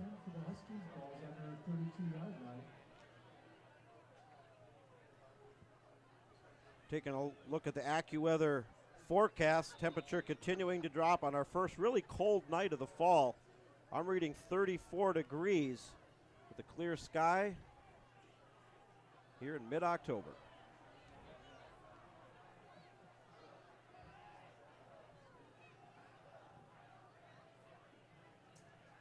Lanners throws again, has DeGrassi, and he's hit immediately and taken down by Mitch Swanson after a gain of 4.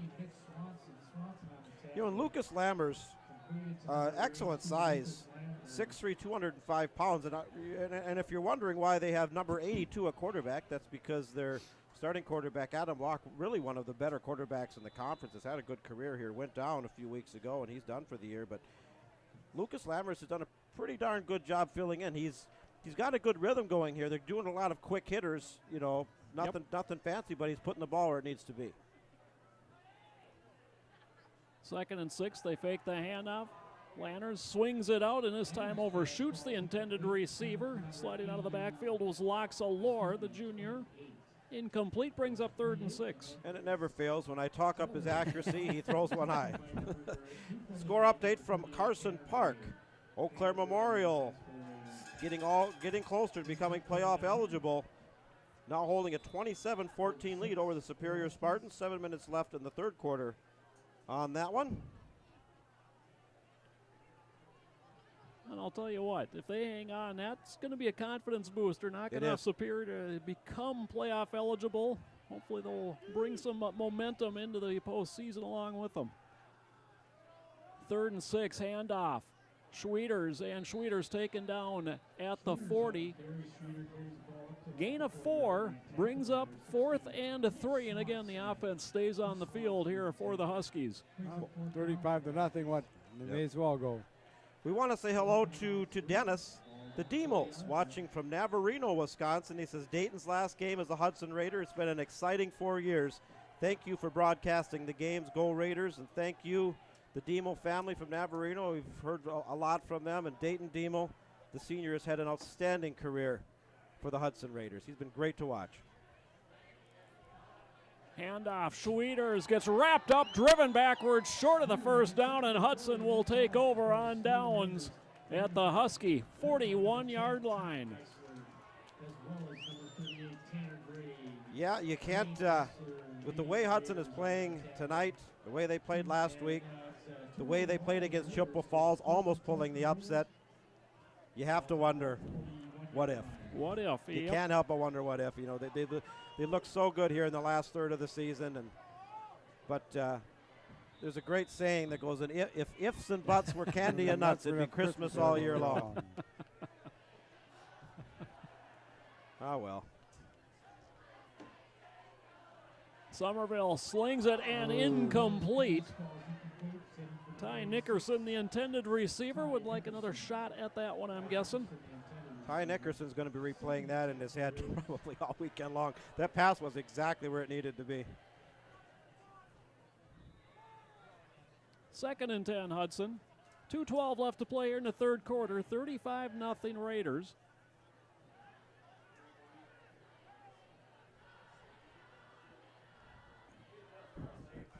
Handoff right up the middle, and Nick Holm on the quick hitter is down inside the 30. It would be a Hudson 1st down, but a flag came in after the snap. Yeah. And illegal motion on the Raiders, going to back them up 5 yards, make it 2nd and 15. And that was an obvious call too, and to be expected. We got a lot of second stringers coming in, players that normally don't see a lot of action. The timing is, a little bit off. Looking across the way here, and I want to give a shout out to these Eau Claire North fans, clad in their blaze orange, kind of doing a back and forth waving of the the flashlights. They've hung in there with their classmates on a tough season, made the trip over here to Hudson. Well done.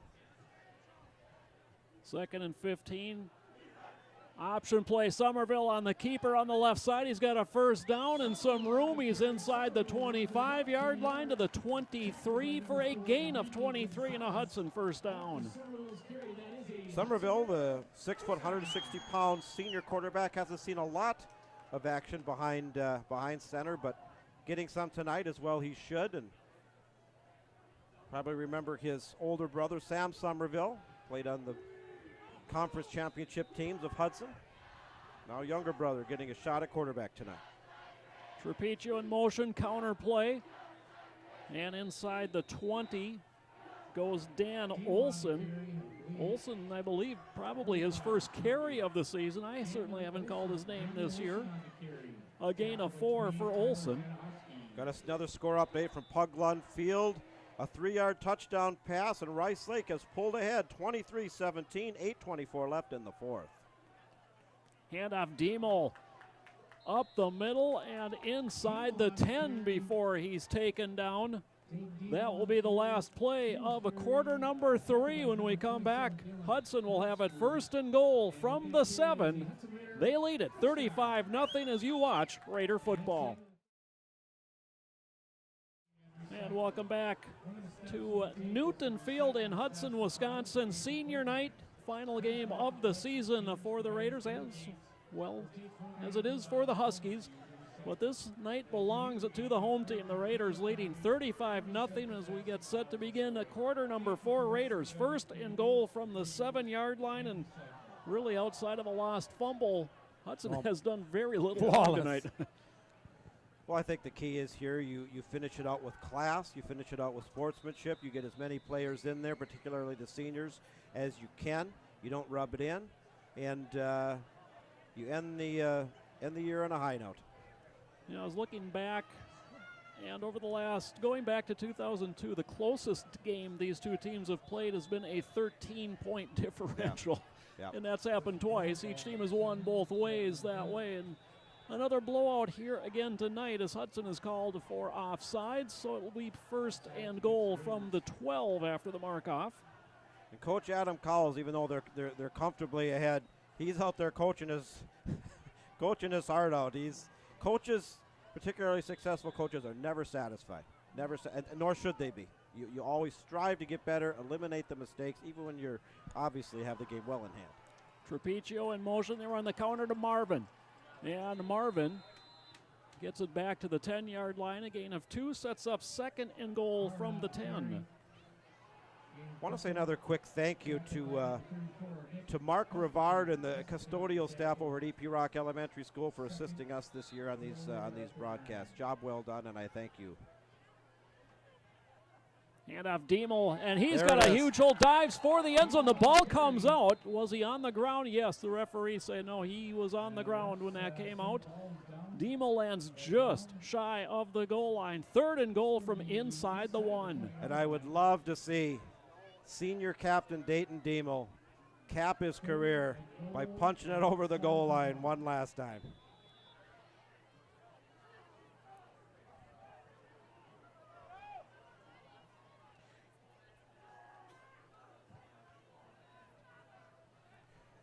Got an email coming in from Aaron Hack, and we'll read that one right after this play. Marvin in motion. Somerville keeps it. He's in. Touchdown, Hudson. Jake Somerville with his first rushing touchdown of the season. It's 41-0, and Bell comes on to attempt the extra point. And good opportunity for Jake Somerville. An interesting story there. Was here at Hudson, went away to a military school down by Milwaukee, came back here for his senior year, has been the backup quarterback to Charlie Richards, seeing some action tonight, and punches it home. Another 6 points for the Raiders.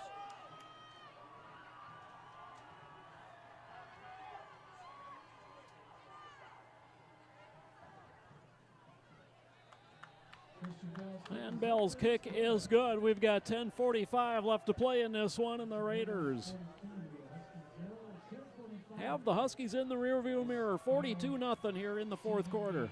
I want to say hello to Aaron Hack. He says, remember the name Josh Fry for next year. He said, way to stick it out this season, Raiders. Looking forward to next season. Go Raiders. Josh Fry is an animal. Josh's favorite cousin. Watching from East Troy, Wisconsin tonight. That's down by Milwaukee, I believe, a suburb down there. So, Dad, go ahead. Well, John, what do you think? Is it reserve time or is it time to reward your seniors? You know, that's a good question. I think it's myself. I think it's reserve time, particularly here in the fourth, sitting on a 42-0 lead.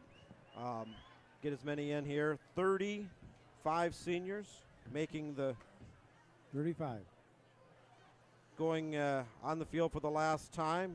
Just want to read some of these off. Joe Geisler, Tom Geisler, Rob Geisler, Joe Gallardi, Jake Somerville, Isaac Dardine, Parker Dardine, Charlie Richards, Alex Shaw, Christian Bell, John Cryer, Mitch Swanson, Reed Junko, Calvin Keebler, Stephen Trapiccio, Alex Richards, Ryan McDevitt, Nick Holm.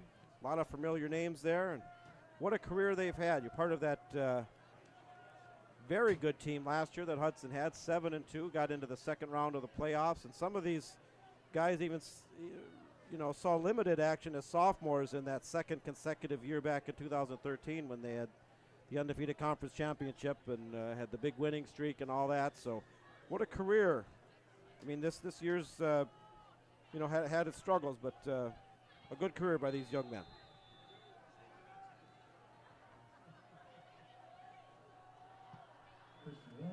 Bell's kick fielded by Pritzler at the 8. Waits for the wedge to set up and is stood up and pushed back from the 22-yard line. 10:33 to play. We're into running time with this one now. He's running with you. Yeah. And basically, just to clarify what Joe means by running time, any time in the fourth quarter that a team is ahead by 35 points or more, they won't stop the clock, with the out of bounds or the movement of chains or whatnot. Kind of the mercy rule, some call that. And we've reached that point.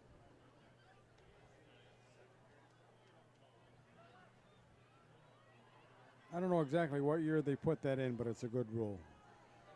Yeah, it's been in place for a good 25 years. Lanners drops, slings it out to the far side, has his man. Tackled immediately by Junko. Nyans on the reception, a gain of 7. And really for both of these teams and these athletes on these teams, it's been a tough season. We've talked about that. This is how you build character, by sticking it out. The easy thing would be somewhere along the line to say, our team's no good, I'm going to quit. You stay with it. You still give it your all. You practice hard.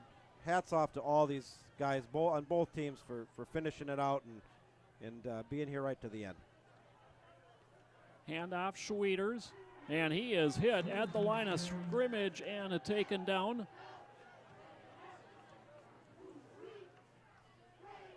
Knifing in to make the tackle that time was Sam Kelcher, junior linebacker.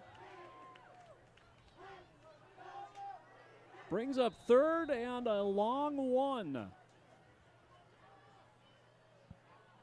think it's safe to say you're in four down territory. I would think so.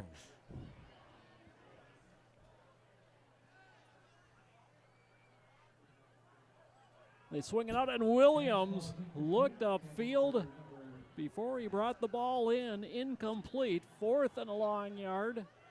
I think Williams was hearing footsteps on that one because he was about to get leveled once he made the catch, and the distraction factor, I guess, and the catch was not made. Lanners now 9 for 21 throwing the ball tonight, but a couple big drops from his receivers. He's done a decent job. He really Yes, has. he has. He not the starting quarterback. We talked about that. Adam LaRock went down, and somebody had to step in, and he's done an admirable job tonight. On 4th and 1, counter play. Sorrow gets wrapped up, gets pushed ahead, and should have enough for the first down. It's all going to be where they determine where forward progress is stopped. And they give him close to the 35. That's a gain of 2. That is more than enough. The chains move, and a fresh set of downs for Eau Claire North. In a completely unrelated matter, I have a nice chocolate donut in front of me, courtesy of Athletic Director Stephanie DeVasi. I want to thank her, amongst others, for being so accommodating to us this season and every season here in Hudson. Straight drop, Lanners out to the near side. Neuenfeld on the reception, turns upfield and is forced into the Hudson sideline at the 45-yard line, right at the first down marker. Isaac Dardine credited with the tackle, and that is enough for another Husky first down. First reception of the night for Neuenfeld. Of course, we're coming to you live from historic Newton Field. Opened in 1963, long time ago. A lot of great games here, great teams, great players. Always love to be here. 6.5 minutes to play, 42-0 Hudson. Handoff Schwieters. And he gets hit, but bounced off the first tackle, and then hanging on, trying to drag him back is a Noah Bennett. A gain of about 3 for Schwieters. As we continue to wind down here in this game in the 2015 season, I want to give also a shout out to the bench warmers. The bench warmers are the parents and the supporters of the Hudson football team, and they do a lot of things behind the scenes. They paint the field, they raise money, they run the concession stand, they put together the program.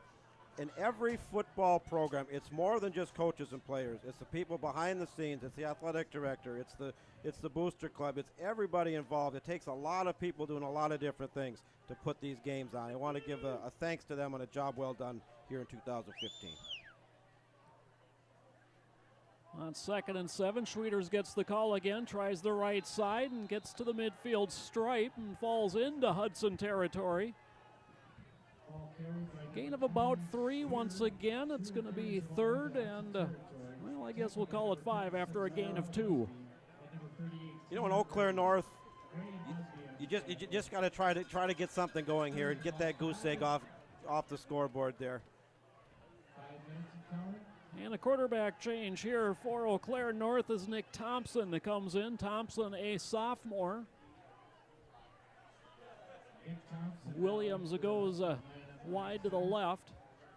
Pippinger wide to the near side on 3rd and 5. I formation. Hand off to the deep back. And trying to drive for the first down, and it's Tyler Greenland, another sophomore for the Huskies. Or check that, it's Tevin Colvey on the carry. And Colvey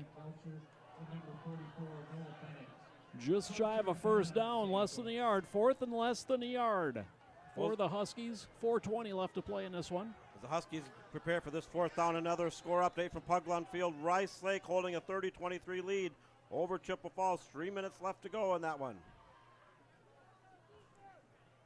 Handoff, and this time Colvey is wrapped up and dropped in the backfield, and again Hudson turns it over on downs.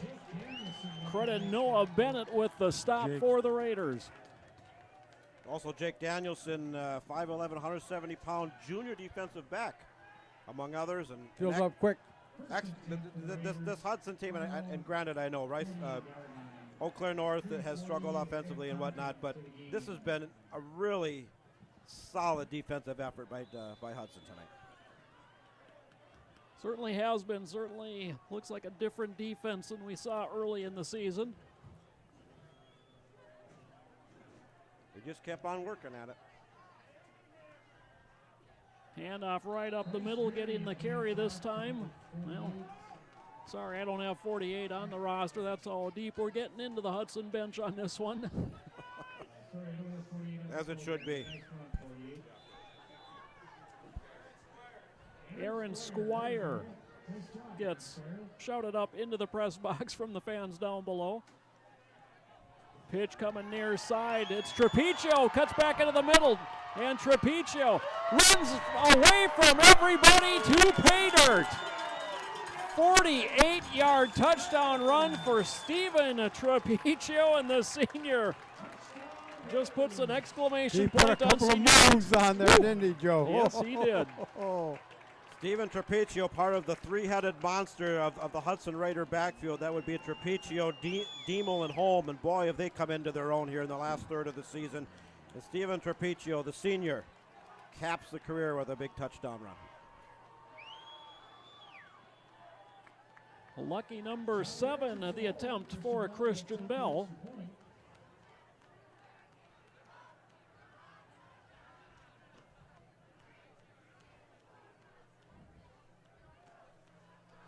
Richards puts it down, and Bell is 7 for 7 on the PATs tonight. It is 49 rip in favor of Hudson. You know, and how often do you see that in high school? Go 7 for 7 PATs. I mean, that's outstanding. Christian Bell, you know, he's going to be hard to replace as a kicker. He's had a good career. Good career. I mean, he drills that ball. I mean, he's not just making them. He's good from 30 more yards. You know, he's one that, you know, could potentially probably end up on a D3 team as a kicker Yes, if he elected to, if he wanted to. And you mentioned some of the players earlier, John, that have gone on to other schools, and I just want to give a quick shout out to River Falls. Obviously, I'm familiar with the daughter that goes to school there, but hey, they won their homecoming game this year. It's a River Falls team that has not been very good really over the last decade. They've won 2 games in a row coming into this weekend. You're absolutely right. You know, with the retirement of John O'Grady, and he really struggled his last several years there. There's some excitement, including some Hudson players. Wade Malik is one of them, amongst others. John Wilgren's another. coach in? It's a Walker. Yeah, that Anyway, I'm not sure of. Yeah. a new coach has come in. They've finally remodeled extensively Raymer Field over there, and for the first time in literally years, there's some excitement surrounding the UW River Falls Falcons football program. Dad, that's your alma mater. Well, yeah, Mike Farley, he brought him into prominence Back in the in 70s. the 70s. The thing that Mike Farley did, he recruited the really good local talent in Wisconsin. And I think River Falls is trying to get back to that, too. Yep. They really are. Yep. And they've got quite the pool to draw from, right here in Hudson for the job that Adam Cowles has done with this program. Davis out across the 20 and then driven backwards to the other side of the 20. Forward progress is going to give him the 24, however. And talking about UW River Falls football, the last really good team they had, they ran a wishbone offense under Coach John O'Grady, who mentored under Mike Farley. And they had a very good wishbone quarterback by the name of Adam Cowles. That's now Hudson coach. De La Salle grad from over across the way, and what an outstanding career Mr. Cowles had at River Falls back in the early 90s. Nick Thompson stays in at quarterback here for the Huskies. He hands off and nowhere to a run. Tevin Colby again on the carry. Colby, a junior. Well, 1:44, Joe, and the clock's running fast, and I think Hudson's going to have a shutout. Want to say a quick hello to Harry Esock, emailing in. He's listening in Tennessee, saying, "Go Raiders, a great game for the seniors. We look forward to next year." Number 99, Josh Fry, as a senior. Thanks for the broadcast. And thank you, Harry. Thank you, each and every one of you, for spending not only tonight, but all your Friday nights since August with us here at MSBN. 2nd and 10, handoff to the up back, and again, nowhere to run. This time it's Michael Haller, a sophomore fullback on the carry. Before we sign off, we're going to get in some of those score updates as we look to the playoffs next week, and the conference races end, and the seedings are set, and then it's basically season number 2, the playoffs. Rice Lake still holding on to a lead. Rice Lake holding a 7-point lead late in the game against Chippewa Falls. Boy, what an outstanding season. If Rice Lake can hold on to win, to run the table like that. Being the Great job. smallest Small school in school the in the conference. conference. Yeah, they sure did. Kind of a broken play as all sorts of people running into each other in the backfield. It'll be 4th down, but under 20 seconds to play now. Tip of the cap, in at nose tackle on this last series for Hudson, Sam Truller. His dad, Dean, is the press box announcer and has been for years in Hudson. And so it's kind of nice for Dean to be able to announce for his son here on senior night. And thank you to everybody up here in the press box. And you get to know people, and well, I guess we'll see them again in August. Well, Joe and John, it was great to work with both of you. Always glad to have you along, Mr. Wecken. It's a pleasure. It is. We'll. Why don't we step aside and run a few spots? We'll come back, put the cap on this one, and put the cap on the season. And back at Newton Field, where the Hudson Raiders put an exclamation point on their season, defeating Eau Claire North by a final score of 49-0 tonight. And not a whole lot to analyze in this one, fellas. What stood out? We'll start with you, Vic. Wasn't any great schemes. I mean, Hudson just took over the line of scrimmage on offense and defense. They just played a really, really, really fine football game. They really did. They got back to the power running. I really want to point out the play of Charlie Richards, and I want to kind of expand upon that. He's had his ups and downs this year.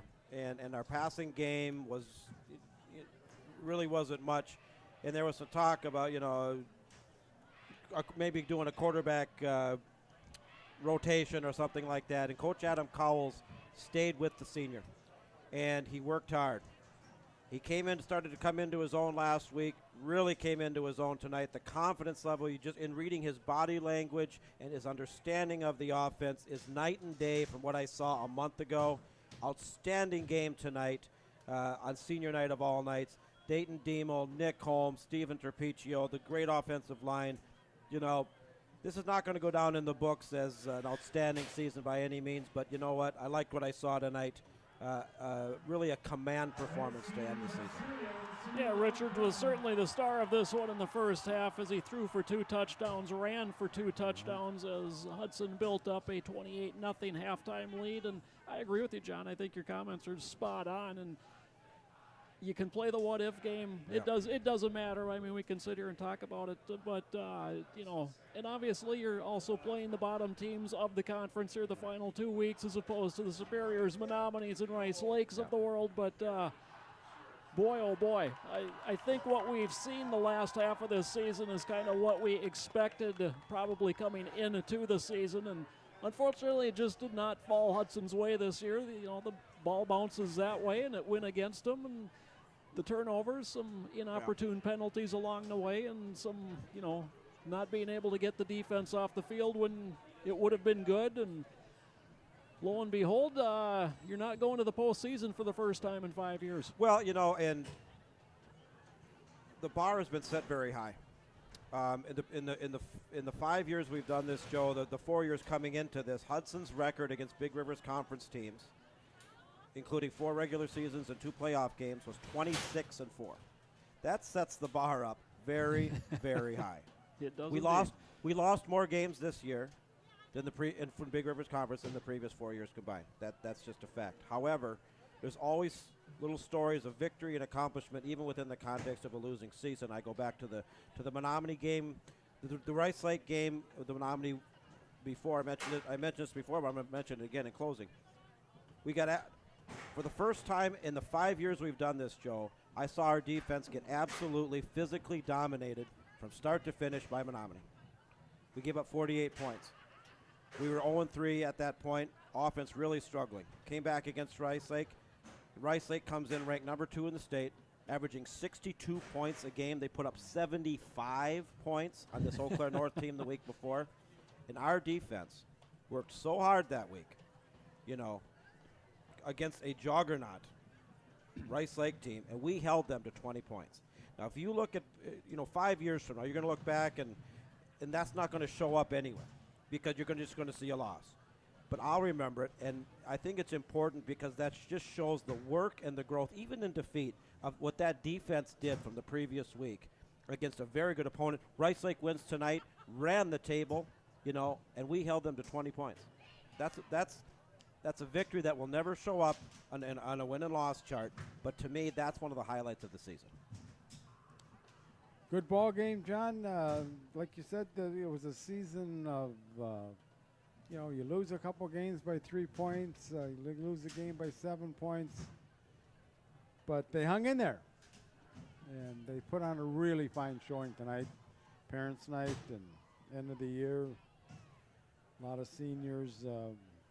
35 seniors. You got 38 juniors on this club. Well, and that's just next fall is a long ways away, and we're going to be back here again, and you always wonder what will happen between now and then. But I think the future, despite the fact the wins weren't there, I think the future is still very bright for this Hudson Raider program. I think they will be right in the mix of things next year, and looking forward to it. As we close out here and put the cap, I just got a few thank yous. Number one to the man to my right, freezing his tail off, running the camera as always. John Reed from the River Channel 15 here in Hudson has done an outstanding job and a fine guy. I've gotten to know him, and also want to thank Chris Larson for stepping in a couple times when Joe, you had other obligations. I also want to thank Zach Barish, athletic director, came in and filled in. Athletic Director Stephanie DeVos, always so accommodating. The crew up here in the press box, for what our Newton Field lacks in modern amenities, it more than makes up for in quaintness and tradition. I always like coming over here. To the fans, we averaged, I think, 1,200 or 1,300 fans for our broadcast this year. We'll get the final numbers for this game later tonight. But despite the fact that the wins weren't there, the audience numbers were there. The ticket sales here at Newton Field were very good. It was still the excitement, even though the wins weren't there, as far as the bleacher creatures and the support. So even though it doesn't compare in wins to past seasons, for myself personally, not a bad season. I'll take it, and we'll talk about it, and we'll be back next year. John, my thanks to you for allowing me to help broadcast this Hudson Raider football team again, our 5th season. Boy, it's hard to believe it's been 5 years, and it's hard to believe that this season has already gone by in what feels like a blink of an eye. It seems like the season just started, and here we are putting a wrap on it. I remember it does seem like not that long ago at all, running these 600 feet of cords. And Harlan Arrowhead's coming in, and I saw that schedule come out, and I called you. I said, "Guess who we opened with this year? Harlan Arrowhead. You know, the top program in the state, and we gave them all they could handle and more, and ended up losing the game. But you know, it's always a pleasure, Joe. You're one of the best in the business. Always a pleasure working with you. I look forward to it next year and onward and upward. And you know, here we are, and next thing you know, it'll be Christmas, and then it's spring, it's March Madness, and then summer comes back, and back we are again. It'll come here quick. Raiders win it tonight, 49-0 the final. They finish the season 2-5 in conference, 2-6 overall. The loss drops Eau Claire North to 0-7 for the conference, and they finish what started off to be such a promising season, 2-7 overall. And John, I think you have one final score update. I do, and it's surprising. And I don't know if this is a final. Chippewa Falls 31, Rice Lake 30. Oh my! So they must have come back. Wow, that's look up WisconsinSports.net in the newspaper tomorrow as the final standings and whatnot go. But want to thank everybody involved. It's a team effort. It's a lot of fun, and we'll put the bow tie on it another year. Yep. Thank you, everybody, for your participation. We will see you next fall for the 2016 version of Hudson Raider football. Now for Vic Weck and John Wecken, our cameraman John Reed, my name is Joe Moore. Good night, everybody.